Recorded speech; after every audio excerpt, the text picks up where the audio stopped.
This episode is sponsored by TherapyNotes, therapynotes.com. Be sure and check them out and be sure and use the promo code Gordon, Gordon, and you can try them out for 2 months for free.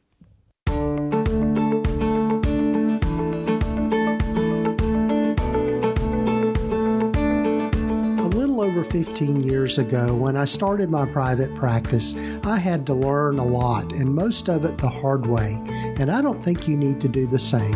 Hi, I'm Gordon Brewer, a licensed psychotherapist, and welcome to the Practice of Therapy podcast, part of the Psychcraft network of podcasts. Join me in this journey of discovery as we have conversations with other leaders and professionals in both the mental and allied health fields. Join us as we explore both the business and clinical sides of running a private practice.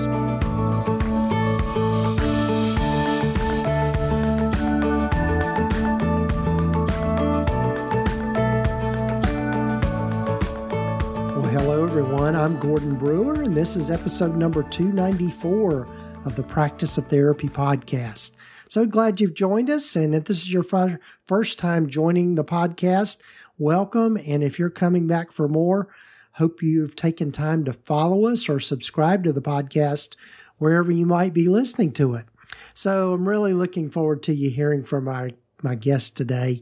She's no stranger to this podcast and has been on several times before, and that's my dear friend, Jessica Tappana. And Jessica and I are in a mastermind group together, so we talk every week, and we text a lot, and all of that sort of good thing, and she is one person that you really need to get to know.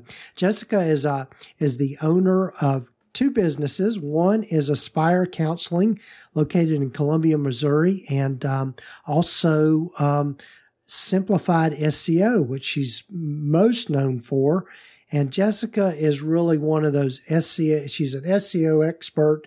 And in this particular episode, we're going to be talking about AI. And so hopefully you're not missing out on artificial intelligence and things like ChatGPT, plus we mentioned a few others, and just how we can use those in our practices, particularly around marketing in particular, but also just talk about some of the things to look forward to with AI, and also maybe some cautionary tales about AI. So anyway, looking forward to you hearing my conversation with Jessica, and I think you're going to learn a lot in this episode just by listening to her. And, it's I will say for me, I've really enjoyed using ChatGPT. Once I learned about it and started using it, I use it probably 3 or 4 times a week now, just for different things that I'm working on, and particularly with writing prompts and that kind of thing. So looking forward to you hearing my conversation with Jessica just about this new phenomenon that we're living in right now. But before we get to my conversation with Jessica, I'd love for you, particularly if you're new to private practice and getting started in your practice, to find out more about the Practice Launch Club. The Practice Launch Club is a membership community I put together a year or two ago, and it is specifically for those folks that are just getting started. And we meet 2 times a month for a mastermind group or a focus group, whatever you want to call it, and just talk about the things that folks are working on with their practices, things they're trying to learn about running a private practice and getting started. As I'm recording this, we met today, and a lot of great questions that came out of that group today that we talked about, just from anywhere from accounting to marketing to figuring out what to do when you start to grow and you start to your practice starts to get full, how you handle all of that. So I'd invite you to go over and check it out, practiceoftherapy.com/launch club. And during the month of August and September, I'm offering a discount for your membership in that. If you'll use the promo code just PLC Fall 2023, you can get $20 off your monthly membership in that particular group. So go be sure and check it out. And also here, before we get to my conversation with Jessica, I'd love for you to hear from one of the members of the Sightcraft Network, of which this podcast is a member, to find out about some other great podcasts that you can be listening to. And also hear more from our sponsor of the podcast, TherapyNotes. Hey there, I'm Chris McDonald, and if you don't know me yet, I'm host of the Holistic Counseling Podcast, which is for therapists who want to deepen their knowledge of holistic modalities and build their practice with confidence. The Holistic Counseling Podcast is proudly part of the Sightcraft Podcast Network, a network of podcasts focused on helping people live more meaningful and productive lives. Join me each week as we explore the best practices for integrating holistic approaches into therapy and delve into the many benefits. Whether you're looking for new techniques or seeking to deepen your own personal journey towards wellness, this podcast is the perfect companion for your holistic path. If you haven't listened yet, you can find it over at holisticcounselingpodcast.com and discover other resources, including products, books, and other trainings to help support you in your holistic journey.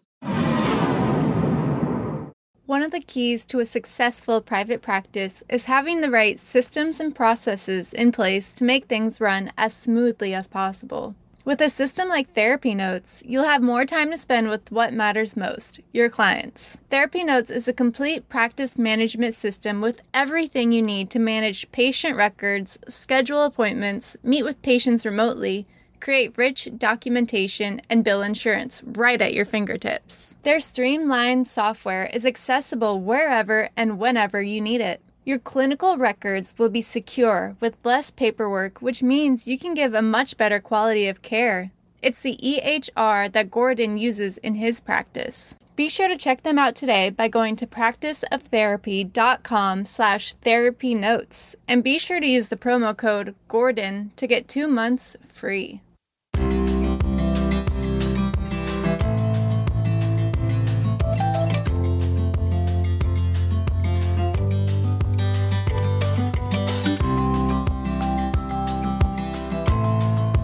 Well, hello, everyone, and welcome again to the podcast. And I'm so glad to have back with me my dear friend, Jessica Tappana. Hey, Jessica.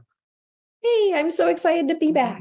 Yes, it's good. And I can't remember the last time you were on the podcast, but Jessica, kind of behind the scenes a little bit. Jessica and I talk probably every week. She and I are part of a mastermind group together, and so we know each other pretty well and do a lot of fun things. So, but Jessica, for folks that might not know you, tell them a little bit about yourself and how you've landed where you've landed. Absolutely. Well, I am a private practice owner. I founded my practice. I like to joke I founded my practice on my maternity leave. Then I did go back to my full-time job, but I had done like business planning and all of that with when my daughter was born. Wow, she's 6 years old. So 6 years ago. And for me, building my private practice was exciting. It was a lifelong dream. And I always envisioned being in solo practice for the rest of my life. But I started learning search engine optimization as my marketing. At the time, everybody said, hey, you need to go out and network. You need to go out and take people to coffee. But I didn't want to pay a babysitter for all that time to go have coffee. So at night I studied SEO. I taught myself to get my website ranking. Before I knew it, I ranked so well that I got enough calls. I quickly transitioned to group practice. Now I have a pretty decent medium-sized private pay group practice. And I joke I accidentally started an SEO business when my friends and colleagues started asking me for help. And now we're up to about a staff of 10 there. And we help tons of private practice owners every single month with their SEO too. So. Yeah.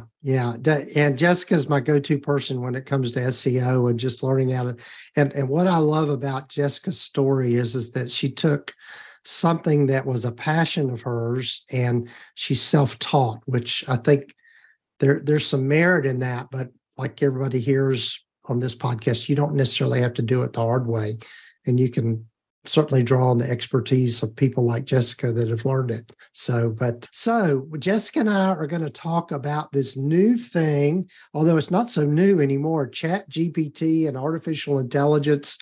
and how we can use it or not use it in our practices. So Jessica, kind of maybe give for people that might not know about AI and ChatGPT, maybe tell them what it is first, and then we'll just talk about maybe some different ways in which we're using it and what you're learning about it.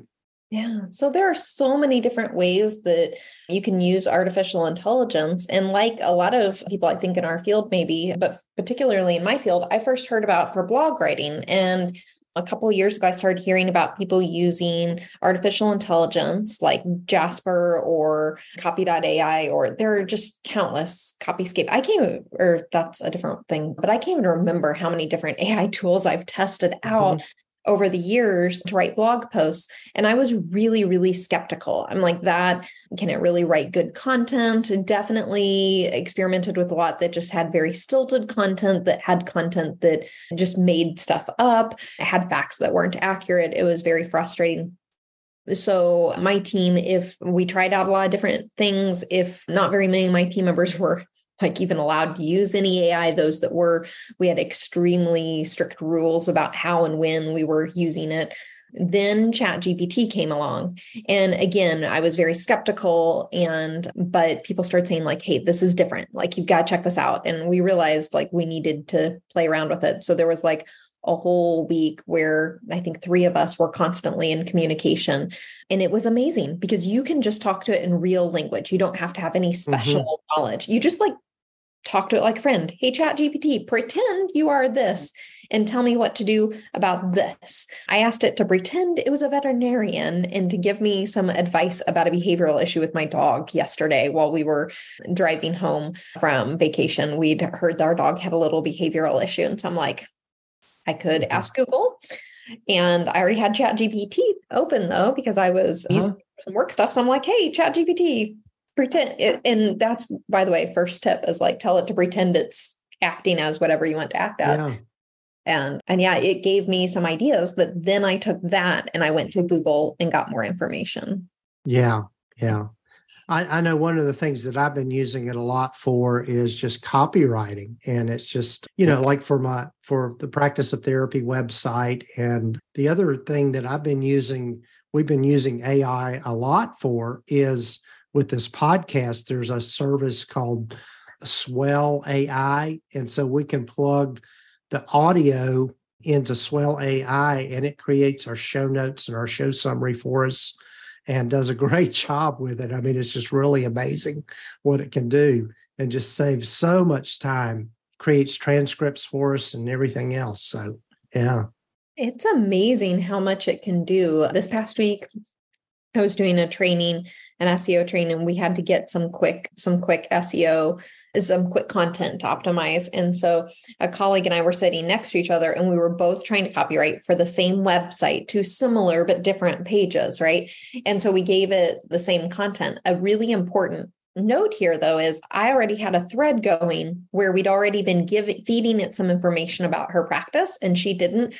And it was fascinating because the content I got was much better than the content she got. And so that's part of what I love about ChatGPT, as opposed to some of the others, is that like, if you keep the same thread going, I will even say reference as needed information I've already given you in this thread, and ChatGPT can give you better and better and better outputs. And others are getting better about that. Now, Jasper is another AI tool that I use. I was sharing with Gordon before the show. I use like 5 or 6 a week at this point, just for different things. And a lot of them I have a little bit of shiny object syndrome and like to try out different tools. But Jasper has like this like brand voice and these memory. It's getting to where it can remember some stuff too. But I love that you can kind of interact with ChatGPT and its content kind of gets better and better, especially from that copywriting perspective. And you can ask it to rewrite parts. Like from a copywriting perspective, I give it extremely detailed instructions. And we can talk about it's called prompt engineering, the prompts that you give it and how to make those better. But once I give it a prompt, then I love that I'll tell like rewrite it and emphasize this, or that was a bit cheesy. It is okay to tell it was a bit cheesy. I know that's direct. You're going to offend the computer. So I'll just say that was cheesy. Yeah. Rewrite it with more of this. Yeah. So how polite do you get? A lot of times I'll say, please write, when you really don't have to. It's a computer. I mean, so. I say please all the time. I do. Yeah. I give it compliments too. And I don't know, am I giving it compliments because that's polite, or do my compliments actually help it give better output by telling it, like, I'm not worried about behavioral reinforcement, right? Like positive reinforcement for a computer probably doesn't matter. But if I say that's great, I wonder if that helps. I think my theory is that it helps improve the algorithm. I do think it helps when I tell it. Sometimes what will happen is I will give it a prompt. It will follow 75% of my prompt and it will ignore 25%. And I will respond and say, blah, blah, blah. I asked for blah, blah, blah. You blah, blah, blah. It will say, I apologize for the inconvenience or the oversight. And then it will fix itself. And oh, wow. That's crazy. So it's polite back to me. So yeah, I'm pretty polite to it, but it's polite to me. ChatGPT and I, we're on a very good, friendly basis. We get along very well. Right. Yeah. So before we started recording, we thought about a few areas that might be of interest to people. And I don't know that there's any particular order to this, but one, as you mentioned, was blog writing, and the importance for folks that don't know. One of the importance of writing blogs for your website is just simply SEO. So tell folks more about that and how you're using it for blog writing. You can use it in a lot of different ways. To start with, you can ask it to give you ideas for blogs. If you are, let's say you are an ACT therapist who really loves working with middle-aged men with anxiety, you can say, pretend you are an expert or acting as an expert copywriter who advises mental health therapists. Please give me a list of 50 potential blog posts I could write that would benefit middle-aged men with anxiety, written from the perspective of an ACT therapist who specializes in treating anxiety. And it will literally give you 50 potential blog posts. Then you can give it instructions to write number 25. Now, when I give it instructions to write a blog, I believe it's Keywords Everywhere. If you download its Chrome extension and then you're using Chrome on ChatGPT, it has this thing called templates, and it will give you templates for blog writing. And so you can, let's say number 25 was metaphors to better explain anxiety. You could use their template for a prompt, and you could just choose the tone from a drop-down menu and the writing style from a drop-down menu, and write in the phrase metaphors to describe anxiety, and it will write you then the blog post. I like to be more specific than that. I like to give it a word count. It will almost always short me. I'll say write 1,000 words. It'll write 700.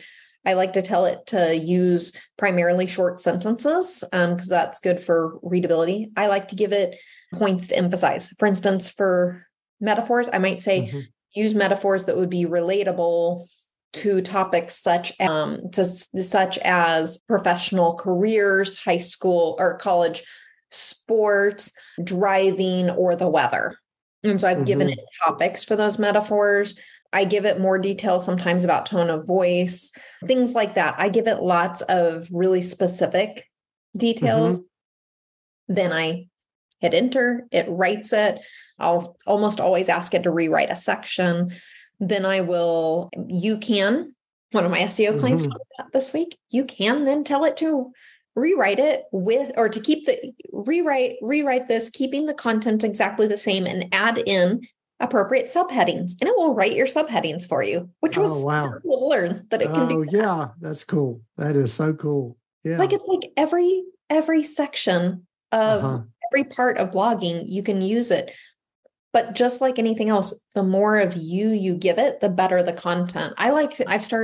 We almost always at the end of blog posts recommend that you have a section that is like a direct call to action. If you want to begin anxiety counseling, call us, yada, yada. It can start to sound repetitive. So I have been known to take the call to action section off an old blog post and tell ChatGPT, rewrite this to be at the end of a blog post about blah, blah, blah, keeping the same information, but freshening it up, sounding different. And it will help me rewrite it. So it's still me. What Google did, somebody listening, Gordon, somebody listening, you know what they're going to say when they hear me saying all this, don't you? Yeah. Yes. Yeah. So it's off. The microphone's off.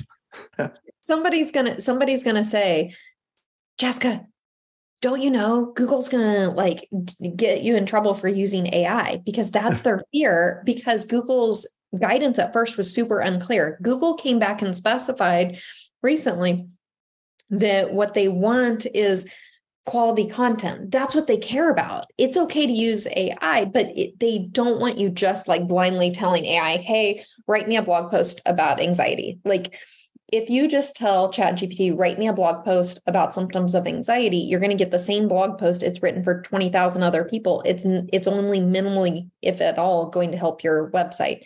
Right. It's all these tips and tricks of use this, add this, use this tone of voice, emphasize this.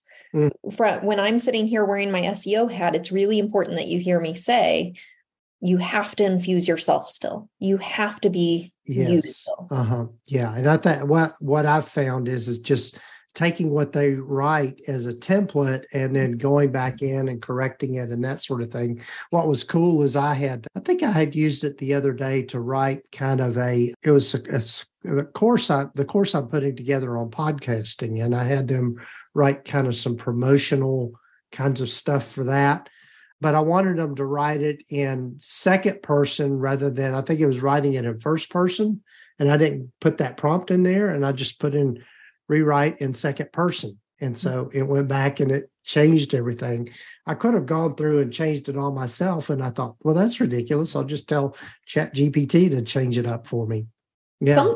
Sometimes for me, the easiest thing to do is so what I did yesterday is there was a blog post that I knew would be easier for me to write than to have it write, because I had extremely specific ideas of what I wanted in it. So what I did is I wrote an outline. It was a comprehensive guide, a cornerstone blog post that I was writing for an SEO client. So I wrote an outline. I gave ChatGPT the outline. What I said is, as an expert copywriter, give me feedback on this outline. My intention is blah, blah, blah. And I gave ChatGPT my outline. It gave me feedback on the outline. Then I used that outline to write by hand the article, because again, I had very specific ideas.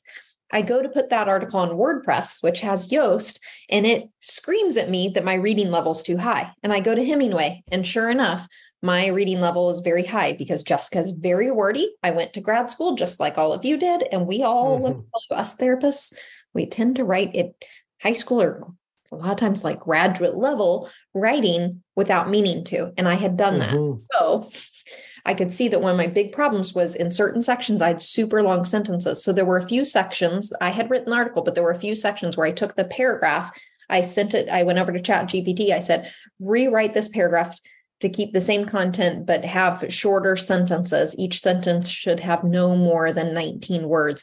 And I had ChatGPT take what I had written and break up the sentences. In the past, I would have done that in Hemingway, and it would have taken me 3 or 4 times as long.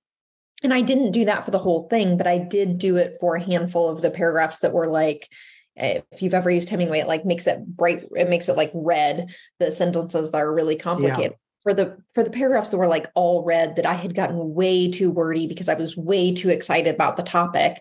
Those were the couple of paragraphs that I just had ChatGPT rewrite for me. And that process worked really well for me. On an airplane. So folks that might not be familiar, Hemingway, and you correct me if I'm wrong, is kind of like grammatical checking software.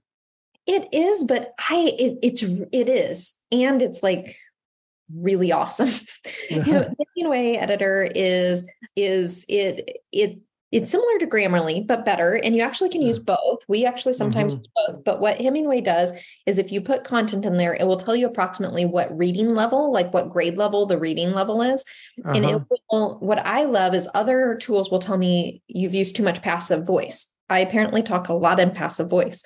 Hemingway will highlight in green the exact word that makes a passive voice. So I know what word to change. Wow. If a sentence is very complicated, it makes it red. If it's pretty complicated, it makes it yellow. So I know the exact sentence I need to simplify. It turns it as different colors for different things. And so what I like is it's not just telling me what the problem is, but it's showing me almost step by step how to fix my writing and how to take our brains out of academic professional therapist mode and into speak like a human that you would be speaking to in a therapy session mode. Because we naturally, when we are talking to our clients, we talk to our clients like they're people. We explain things in a way they can understand. But the minute that we sit down and write, it's like flashback to grad school. We start writing differently than we speak. And Hemingway is just like walks us step by step through how to do it. So I personally like it better than like Grammarly or some of the other tools. Yeah. That's great. And yeah, that's an important thing to kind of bullet point there is when you're writing your copy for your website, you want it to be in language that a potential client would use. And so they're not going to be talking about graduate level stuff. They're going to be talking about real life, just kind of conversational kinds of things and problems they're having. So yeah, so to change gears a little bit, Jessica, I know you've got some pretty strong feelings about this, but I know one of the things that's happening is people starting to use AI for clinical notes and clinical things. And so give us your thoughts on that. So you and I have in common that we like shortcuts to make writing notes faster. I know my team uses Blueprint in our practice, and they have this new thing called sessions that like we can click certain things and it'll make like little summaries of certain parts of our notes that we can copy and put into our notes, and it makes it faster. And I think our notes sound better. And you have developed super cool tools using in the past. But yeah, when you're talking about using like ChatGPT to write your notes, the first thing I want everybody to know is that there are people reading your input on ChatGPT. And so if you are telling ChatGPT, John Seymour, age 42, came in for a counseling session today, and we talked about his anxiety and used some mindfulness skills, write a session note, you now have broken HIPAA because you don't have a BAA with ChatGPT. And there's someone potentially reading that. I don't think they read every single input, but they could. And that is not secure. And so I totally understand why therapists are doing it. I love these tools. I use AI every single day, basically in some way, shape, or form. But it is really scary to me when people start using this for clinical things. I have been known to tell it something like, for instance, we had a client who we were discussing pros and cons of reducing frequency of visits and decided not to. And so it was that broad. All we said is, hey, how might you form an email? What might you include in an email when discussing whether or not to increase or reduce frequency of a visit, of the therapeutic visits as a therapist or something like that? It was that broad. It said nothing about a client's age, date of birth, where they live, name, gender, diagnosis, nothing like that in it. Similarly, I've been known to ask it to write a sample treatment plan for someone with anxiety that being treated using blah, blah, blah, or like using these methods. Write a sample treatment plan for someone with PTSD being treated with cognitive processing therapy using measurable goals and objectives. And then use that as a template. Then if I'm actually delivering CPT to somebody, I might use that as an idea and tweak it. But I would never put more detail than that in it. Yeah, it's interesting because when I created what you were talking about earlier, Jessica, the session note helper, which uses essentially Google Forms and Google Docs, and you fill out the Google form, and then it creates this narrative in a Google Doc. Now, that's not necessarily in artificial intelligence because I just use standard phrases, and it picks what was done in the session and then, creates this standard phrase and that sort of thing. But I could see ChatGPT being used in somewhat of the same way of being able to create your own templates for your writing your notes. So being able to go to ChatGPT and say, if I did a cognitive behavioral therapy session where we used cognitive restructuring or something like that, write a narrative that would explain that for a clinical note or something like that. And so you could get kind of a template kind of language that you could then shorten your session note writing by using those kinds of templates. So I think there are ways that it can be helpful. And you even saying that, I've asked it. My client care team has some template emails that we use. And we always talk about if you're going to have templates for emails, you must individualize them, all the things, but just to, forget some key parts. And I've had asked ChatGPT before to help make templates for emails. And so I think that that's similar to that. But I've even gone so far as I was writing a note or a letter for a client to submit for professional purposes. And I asked GPT, if you're going to submit if you're going to write a letter for this purpose, for this organization, what tips would you have for someone writing a letter for this organization? And it gave me some very good tips. Make sure these types of letters are often kicked back for this sort of reason. I didn't tell it anything about my client. I didn't tell it anything, literally nothing that would indicate who my client was. I did, of course, then go look at the website for the organization and, in the paperwork that the client had given me. But this was a letter that I'd not written one exactly like this before. And so I kind of wanted to use all my resources to give my client the best possible letter. So I didn't have to rewrite it or have somebody spend more time on the phone. And so it was one more resource I was able to use and just ask it, like, what are some tips that you have? And it was useful. I don't know that I would have used that as like my end all be all. I think it's important to do that. But it was useful. I think with anything that you get from artificial intelligence, you really need to vet it yourself. Don't just copy and paste exactly what it's got and then put it into something, whether it's blog post or if you're using it as a prompt for a clinical note or any of that kind of thing. You need to put some human eyes on it to make sure that it's, number one, you're being ethical. Number two, just making sure that it's not too robot-y. Yeah, I just pulled ChatGPT up over here so that I could see this. But this, by the way, applies to all artificial intelligence pretty much, to see the wording because they've changed it a few times. But it says ChatGPT may produce inaccurate information about people, places, or facts. I've seen this described different ways. I've always been like, I used to tell my SEO team, Jasper, make stuff up. It just makes stuff up. Don't believe any facts that come from or from AI. And I will say one thing I like about ChatGPT is if it gives me facts, I will ask it, is that a fact? And sometimes they'll say, no, this is an example. I have seen it cite peer-reviewed journal articles, like in APA like style, like the name of the author and the year and everything. Do not ever trust that. First of all, then I've gone and tried to find that article and couldn't find it. And I was doing that for a while. And then I figured out I could just ask it, is that a real article? It's like, no, that is an example of a study that could be done. And so it's like, just don't trust the facts. It's a great starting place though, for where you can get it at, and then go explore if that's true. Well, I know we're going to probably have to have more episodes on this just in the interest of time, Jessica, but what are some other kind of, maybe real quickly, some of the other kind of ethical things we need to think about in using artificial intelligence, maybe some don'ts and that kind of thing? Be careful when talking to our clients. Know that it can, I'm looking like I said, I have ChatGPT pulled up on the screen here, and it also says may occasionally produce harmful instructions or biased content. So beware of the bias. Be aware that it's only as good as the information it's trained on. So I think that that's important, is always be scanning it for bias and being aware of that. Make sure that you're truthfully representing how you have and haven't used it, if that's ever something that comes up.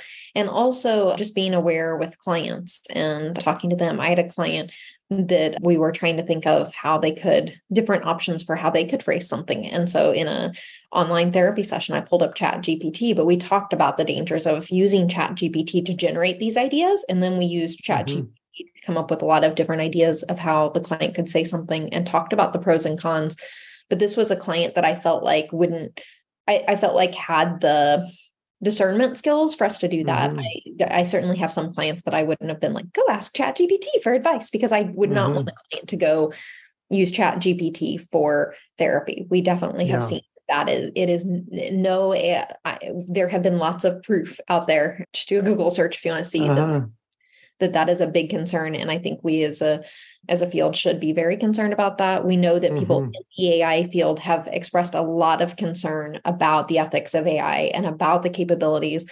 And so we definitely need to be staying on top of it. This is a powerful tool that can be used for good, but it can also be scary. And so just being kind of aware of that and being mindful of how we use it.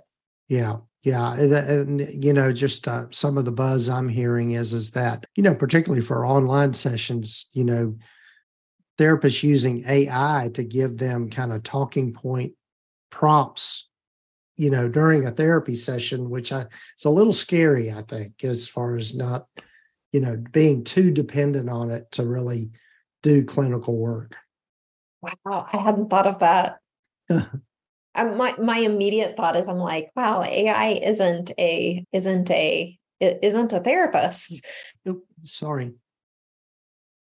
Like AI isn't a therapist. So I don't know how much I love the idea of AI helping the therapist be the therapist. But on the other hand, if you have the skills, like I wouldn't ask it to tell me how to use Gottman principles because I wouldn't know enough about Gottman to appropriately evaluate it. But if I can't remember a term from DBT, and I am extensively trained in DBT and I have years of experience, but haven't actively practiced it. And I was trying to remember, what is that emotion regulation skill?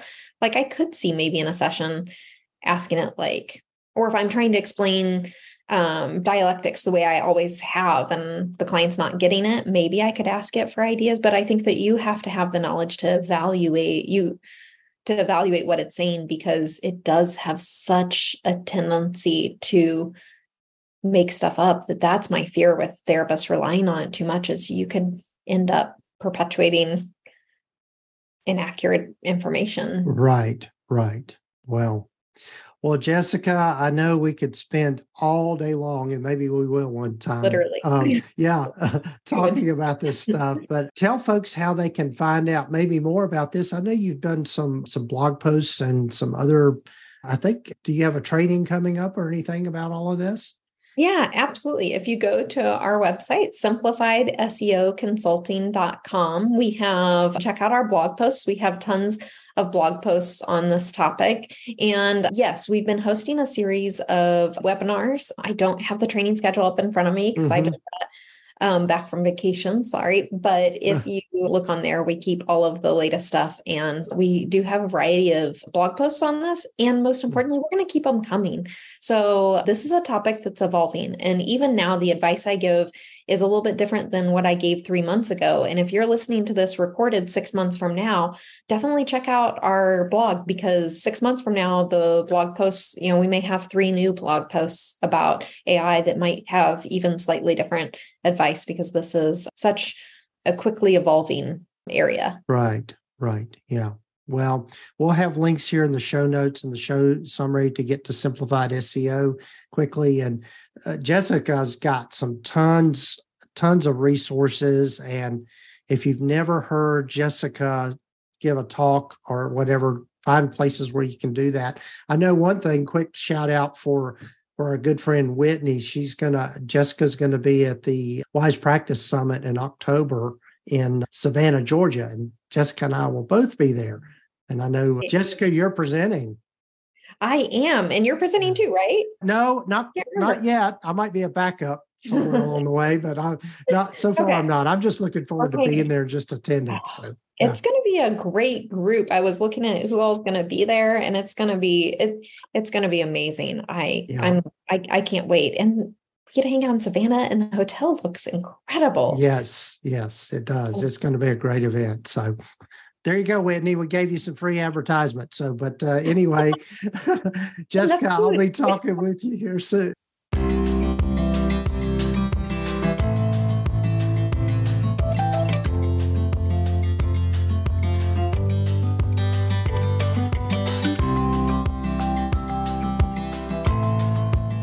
Well, again, a big thanks to Jessica for joining me on the podcast again, and I'm really grateful to her and what she adds to my life, and just being a support there for me. And one of the things about being in a mastermind group is that it's a way to not only learn from each other, but this particular mastermind group that I'm in with Jessica, along with Whitney Owens and Uriah Guilford, we're really a lot of support to each other just in our lives in general. And so we really look forward to getting together every week. And but be sure and check out Simplified SEO. And also, if you want to find out more about Jessica's practice, Aspire Counseling, there'll be links here in the show notes and the show summary. And you'll be hearing more from Jessica here in the future, I'm sure. And again, thankful to her for being on the podcast.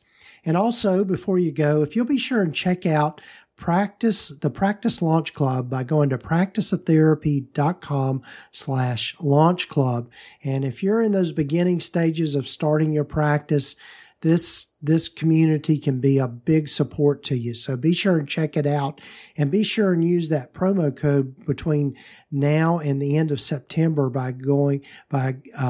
the promo code again is simply PLC Fall 2023, and get $20 off your monthly membership by using that promo code. And again, big thanks to our sponsor of the podcast, TherapyNotes.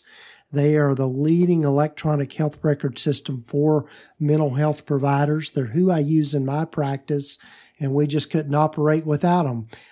Their platform is second to none, and their support is second to none, and they're always coming out with new features and that sort of thing to help you run your practice smoothly and automate as much as possible. So be sure and check them out, practiceoftherapy.com/therapynotes. And if you want to try them out for 2 months, you can do that by using the promo code Gordon, just GORDON, and try them out for 2 months for free. So be sure and check them out. And again, folks, thanks for joining me for this episode. And do take time to follow us wherever you're listening to your podcasts. And also leave us a review. Love getting feedback from people about the podcast and a rating. And when you do that, that also helps other people find us and kind of boosts us up in the rankings of the podcast world. So I invite you to do that. So take care, folks. Lots of great guests coming up. And as I mentioned last week in last week's podcast, we're coming up on our 300th episode here. And so got a special guest lined up for that episode. So stay tuned. Take care, folks.